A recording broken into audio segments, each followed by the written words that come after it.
Okay, hello everybody.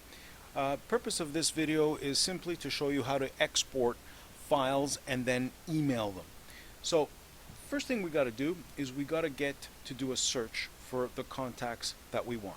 And in order to do that, I just go to the infusion and then to the contacts. From there, what I'm going to do is I'm going to pick up a saved search. And in the saved search, I have emails for today. So if you notice here, it's emails for today. So that brings up a search of that search results in about 36 contacts. And you'll notice that I have them all here. Now, one of the things that we need to do is make sure that there are no duplicates. So if we sort the contacts by the name, we will see here that we have now alphabetized or sorted the whole result by the name by the name of the doctor or whatever you're searching on. So now this will easily allow us to go in and check for duplicates. So I can see down very quickly that there are no duplicates to date. Here we go. Except for here. We found one duplicate. They have the same email address. So what I'm going to do is I'm going to uncheck this guy in order to make sure that I don't send him. All right, now once I've unchecked him, I still have all 35 others that are checked, and I want to now export this into a file. So in order to export it now, it brings me to another menu, and what I'm going to do is I'm going to choose, I want to load the Adeva profile because I don't need all the fields, so I just want to load the fields that I need to export. And you'll notice here that there are most of these fields I do not need, so I only have checked the ones that I need. Once I have that, I'm able now to just process this. It's going to tell me that it's going to take some time depending on the size, so I let that process, and then it finally gets to the point where it says, where do you want to save this? So now we've dedicated a directory on your machines in order to do that.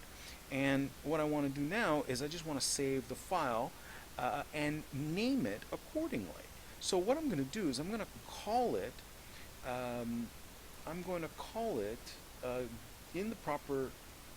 in its proper directory, obviously. I'm going to call it with the naming convention of year, month, day, and then Adeva export.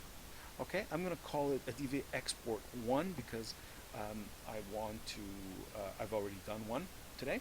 So here now all I want to do is just save this, and in my case it's going to ask to replace it, so we'll replace it, and now we have just downloaded the file. Alright, the file should have been downloaded now. So now what I want to do is I want to come back up here and I want to send our representative from Adeva, Brad Whitehead. I want to look him up first, so I just come up here and type in Brad WHI, and here we go. So now if I click on Brad Whitehead, it will bring me to his contact where I could send him an email. So if I click on this, I will be presented with the possibility to send him a template. So I have a template called, if I look at the email templates, actually we'll just look at it here. So here, Adeva Daily List. That's what I have. It's called Adeva Daily List. I choose that template, I submit it, and now I have the template for Brad. Last thing I got to do now is just attach that file that we sent him today, so that we got from today. So basically all I want to do is, it's not in any of these, so I want to find, I want to upload and attach a file. So I come to the upload section and I go to where I have my file. I choose my file and I press open, and then I say upload and attach. So now this file will now get uploaded into Infusionsoft and attached. And you will notice now that I have this attachment down here. I could close that other dialog, and I have the attachment right here. And then the last thing I got to do is now just say send.